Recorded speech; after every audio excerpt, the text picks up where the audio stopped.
आप सभी लोगों का मेरे YouTube चैनल पर बहुत बहुत स्वागत है। अभी आपके सामने एक ऐसा उदाहरण प्रस्तुत किया जाएगा जिसे जानकर आप लेखन शैली के बारे में समझेंगे कि इसका कितना महत्व है और हमें थोड़ी सी भी लापरवाही नहीं करनी चाहिए। मेरी ही एक जान पहचान में आगरा के अंदर मेरे ख़ास जान पहचान के मित्र हैं, यानी फेसबुक के माध्यम से पहचान हो गई थी, तो फिर एक दो बार मुलाकात भी हुई। उनका पीसीएस में सिलेक्शन नहीं हो पा रहा था, मेंस में क्वालिफाई नहीं कर पा रहे थे, तो उन्होंने संपर्क किया मुझसे कि ऐसा हो रहा है। तो मैंने उनसे कहा कि आप एक आंसर लिख कर के भेजिए, तो देखा जाएगा कि उसमें क्या मतलब किस तरह से लिख रहे हैं आप। तो लिख करके भेजा उन्होंने, तो उसी का जवाब थोड़ी ही देर में मैंने लिख करके उनको व्हाट्सएप पर भेज दिया। तो एक हफ्ते तक उनके साथ इसी तरह से वो सवाल का जवाब लिख करके भेजते थे और फिर उसी को रिफ़ाइन करके मैं उनको भेज देता था। तो फिर जब उन्होंने तुलना किया अपने आंसर लिखने के ढंग पर और यहाँ जो जवाब मेरे द्वारा उनको भेजा जाता था उसी आंसर को रिफ़ाइन करके वैसे ही शैली का अंतर आ जाता है ना, सबका लिखने का अपना अपना ढंग होता है। तो फिर वो समझ गए, उन्होंने कहा कि हाँ अब ये समझ में आ गई बात कि किस तरह से मतलब नंबर क्यों नहीं मिल पा रहा है और कहाँ कमी हो रही है। और फिर उन्होंने मेंस दिया और फिर सिलेक्शन हुआ, इंटरव्यू भी उन्होंने दिया, लेकिन 2 या 3 नंबर से उनका रह गया। फिर अगली बार भी उन्होंने मेंस दिया और फिर उनका हुआ और इंटरव्यू दिया, लेकिन सिलेक्शन नहीं हो पाया। तो कहने का अर्थ ये है कि जो हमारी शैली लिखने का ढंग होता है, अभी आपको बताया जाएगा कि क्या अप्रोच होना चाहिए कि अगर हम हिंदी माध्यम से लिख रहे हैं या माध्यम कोई भी हो, भाषा की अभिव्यक्ति सब में वही रहती है।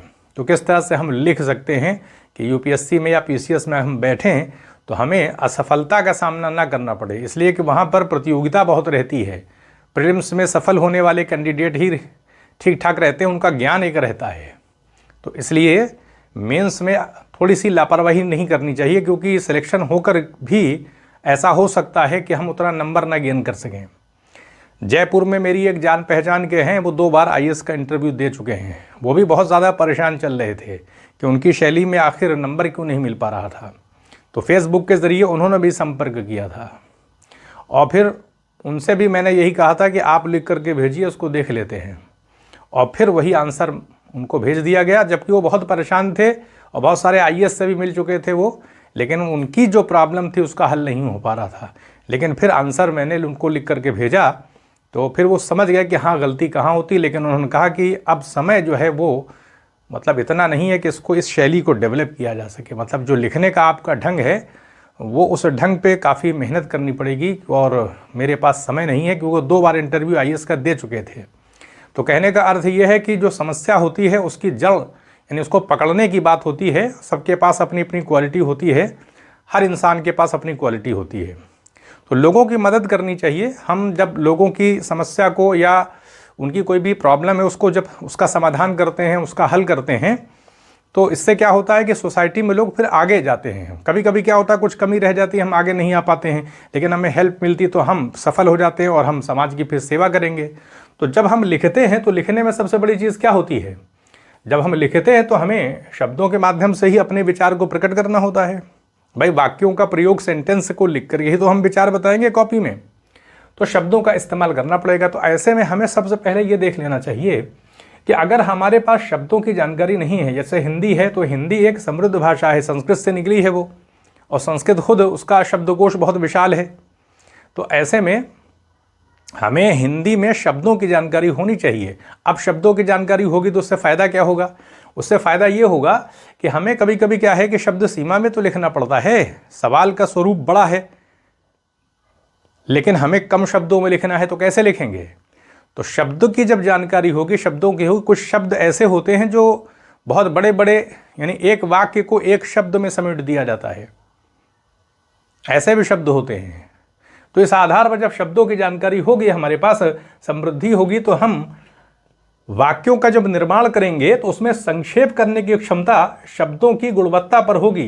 क्योंकि अगर हम किसी चीज़ को कॉपी में आंसर लिख रहे हैं तो उसको कितना छोटा लिखा जाए, कितना छोटा लिखा जा सकता है, उसकी संभावनाओं को चेक करना चाहिए कि हम इसको और कितना छोटा लिख सकते हैं। फिर लिखे उसको, फिर देखें कि क्या और भी लिखा जा सकता है कि अर्थ में कोई परिवर्तन न हो। तो शैली कैसे निर्मित होती है? जब हम सामान्य शब्दों में लिखेंगे, शब्दों का ज्ञान नहीं होगा हमको, तो फिर क्या होगा? फिर ये होगा कि हम फिर सामान्य शब्दों में लिखेंगे तो हमें ज़्यादा बढ़ करके लिखना पड़ेगा, यानी सामान्य शैली हो जाएगी। जैसे हम शादी में कहीं जाते हैं, कहीं भी किसी अच्छे फंक्शन में जाते हैं तो तैयार होकर के जाते हैं, थोड़ा सा एक सामान्य हमारा रहने का ढंग नहीं होता है, सज सवर के कम से कम कुछ ना कुछ तो ठीक ठाक अंदाज में जाते कि नहीं जाते हैं। तो उसी तरह से हमें भी अपने शब्दों का विस्तार रखना चाहिए कि जहाँ पे हमें लगे कि यहाँ पर थोड़ा सा अलंकृत भाषा का प्रयोग कर देना है, संक्षेप करना है, क्योंकि शब्द सीमा में लिखना है, तो वो शब्द हमारे पास होंगे तो उनका उपयोग करके हम संक्षेप में लिखते चले जाएंगे। तो उससे क्या होगा कि सारगर्भित शैली हमारी हो जाएगी, एसेंस वाली हो जाएगी, तो उसका असर पड़ता है। क्योंकि लिखने में क्या होता है, जब हम लिखते हैं किसी भी सवाल का जवाब जब हम देते हैं तो जहाँ से हम शुरू करते हैं, यानी जहाँ से शुरू करेंगे तो फिर हम बैक नहीं हो सकते, हमें फिर उसके आगे फिर उसकी शर्तों को पूरा करते हुए आगे बढ़ना होगा। तो इसलिए प्रैक्टिस जब हमारी होगी तो हमें ये पता रहेगा कि इस सवाल की शुरुआत हमको कैसे करनी है और क्या क्या इन बातों को लिखना है और कहाँ पे जा कर के हमें बात को ख़त्म करना है। इसकी इतना अनुभव हो जाता है, प्रैक्टिस सेट लगाते हैं, लेकिन अगर हमारे पास शब्दों की जानकारी नहीं होगी तो शैली, अलंकार, सजावट हम नहीं कर पाएंगे। यानी हम संक्षेप में किसी चीज़ को लिखने की जो कला होती है फिर वो डेवलप नहीं होगी, क्योंकि संक्षेप में लिखने की कला शब्द ज्ञान पर ही निर्भर करती है, उसी पर टिकी है वो। जैसे ऐसे माने कि हमें मकान बनाना है और कई आकार प्रकार की ईंट हमारे पास है, अगर वो होगी तो हम उसके हिसाब से अपना जैसा चाहते हैं, जहाँ इस्तेमाल करना चाहते हैं हम कर सकते हैं, वैसा बना सकते हैं। लेकिन एक ही प्रकार की अगर, यानी एक सामान्य भाषा का प्रयोग जो हम करते हैं उसमें कोई विशिष्टता नहीं है, अगर हमारा एक शब्द ज्ञान अल्प होगा, कम होगा, तो फिर हमारी संभावना अधिक नंबर प्राप्त करने की कम हो जाएगी। क्योंकि अलंकार करने के लिए जो संक्षेपण होता है उससे जब फ्लो के साथ हम लिखेंगे तो उसके अंदर एक प्रवाह आ जाता है, एक सुंदरता आ जाती है और ज़्यादा नंबर हम गेन कर सकते हैं। सुंदरता कैसे आती है? संक्षेप में करने से आती है, क्योंकि किसी बड़े विचार को अगर कम शब्दों में लिखना पड़ेगा तो हमारे पास शर्तें फिर क्या हो जाए, कन्फाइन करना पड़ेगा और फिर उसके लिए हमारी शैली में पैनापन आ जाएगा, क्योंकि हम कम शब्दों में बातों को रख रहे हैं और ये एबिलिटी इतनी आसानी से डेवलप नहीं होती है। तो इसलिए अपनी शैली को अगर अच्छा करना है तो जो आंसर 200 शब्दों में हम लिख रहे हैं उसको कोशिश करनी चाहिए कि हम 150 शब्द में, 120 शब्द में लिखें, देखें कि लिख सकते हैं कि नहीं लिख सकते हैं, आधा कर दें पूरा। जैसे 1/3 किसी का हमें संक्षेपण करना पड़ता है, हिंदी में सार लिखना पड़ता है, तो देखें हम सार लिख पाते हैं कि नहीं लिख पाते हैं। तो इसलिए शब्दों की जानकारी, इसका विस्तार, उपन्यास पढ़ के अच्छे जो उपन्यास हैं 2-4 पुस्तकों के आधार पर उसमें हाइलाइटर से हाईलाइट करके आराम से एक पुस्तक के अंदर 600-700 शब्द हमको उसका ज्ञान हो जाएगा, 1000 शब्दों का भी ज्ञान हो सकता है। वहाँ पर हाईलाइट कर लेंगे जब, तो वहाँ पर उस वाक्यों में उन शब्दों का प्रयोग भी है, तो हमारी मेंटेलिटी थोड़ा सा डेवलप होगी। अगर हम हिंदी में लिख रहे हैं तो शब्द हमारे पास जब होंगे 4-5 हज़ार शब्द होंगे अच्छे अच्छे, तो फिर एक संस्कार भी हो जाता है। तो फिर हम अच्छे वाक्यों का अपने हिसाब से जो आंसर लिखना होगा उस हिसाब से हम वाक्यों का सही निर्माण भी कर पाएंगे और फिर संक्षेप करने की कला को डेवलप कर लेना चाहिए, क्योंकि इस शक्ति से शब्दों के प्रयोग करने की जो हमारे अंदर कला जब डेवलप हो जाएगी संक्षेपण करने से। और फिर जो विचार हम प्रकट करेंगे, मानी सी बात है कि जब हम संक्षेप में लेकर के चलेंगे विचार को, यानी कम शब्दों में लिखना है अगर उसकी शर्त है, तो उसमें क्या एक फ्लो आ जाएगा और फिर हम सही, यानी अर्थ में कोई समझौता नहीं होगा, क्योंकि हमारे पास तो शब्द है ना, तो उससे हम शॉर्ट भी कर देंगे और अर्थ में भी कोई कमी नहीं आएगी। तो इस तरह से सबसे पहला वर्क हमें शैली के विकास के लिए, अच्छे नंबर को गेन करने के लिए शब्दों पर काम करना चाहिए, क्योंकि उसी से तो हम विचार प्रकट करेंगे। अब बात आती है सवाल को समझने की, तो धीरे धीरे प्रैक्टिस करके हम ये समझ लेंगे कि सवाल में क्या पूछा गया है।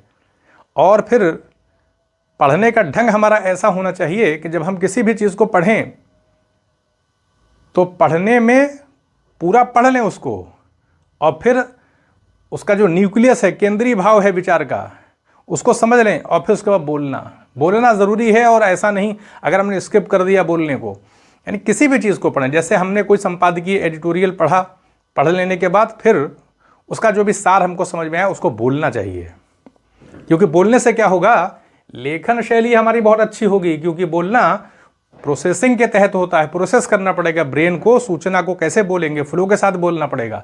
तो बोलने से हमारी लेखन शैली में, लिखने में बहुत बड़ी मदद जो है हो जाएगी हमारी।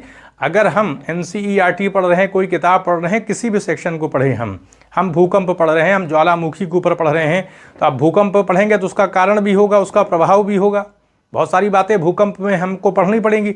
जब हम पूरा कंप्लीट कर लें तो फिर बोलें, हर उस पर देखें बोल पाते हैं कि नहीं, और फिर बोलने के बाद और संक्षेप में बोलें, उसमें भी संक्षेपण की यानी कम शब्दों के उपयोग के माध्यम से पूरे विचार को प्रकट करने की एबिलिटी अपने अंदर डेवलप करें।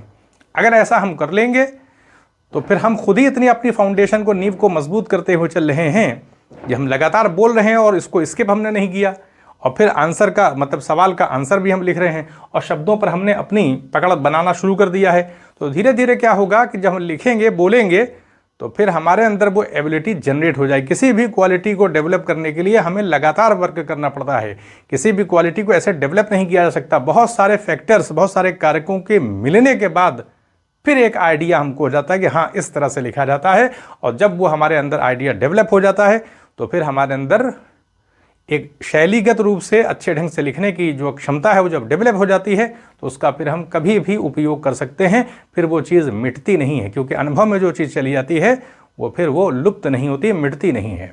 तो एक छोटी सी कोशिश थी कि आपको शब्दों की जानकारी इसलिए बहुत महत्वपूर्ण है कि यहाँ पर लापरवाही होगी तो फिर सामान्य लिखने लगेंगे और फिर सामान्य में फिर हम नंबर गेन नहीं कर सकते, क्योंकि एक पैनापन जो होता है, जो शब्द होते हैं, जो बड़े बड़े वाक्यों को एक में पिरो देते हैं, उसकी जानकारी होनी चाहिए ताकि हम लिखने में एक पैनापन हमारे अंदर आए, एक विशिष्टता आए। क्योंकि ऐसे सारगर्भित शब्द हम सामान्य रूप में ऐसे उसका उपयोग नहीं कर सकते, बल्कि उसकी कला हमारे अंदर डेवलप हो जाएगी। प्रयोग करते करते अपने आप वो चीज़ हमारे ज्ञान में आ जाएगी।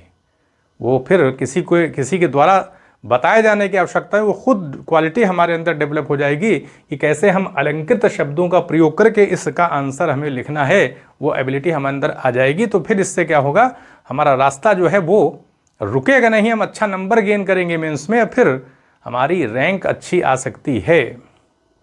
तो यहीं पर अनुमति दें, चैनल को सब्सक्राइब भी करें, शेयर भी करें। आप सभी लोगों का बहुत बहुत धन्यवाद।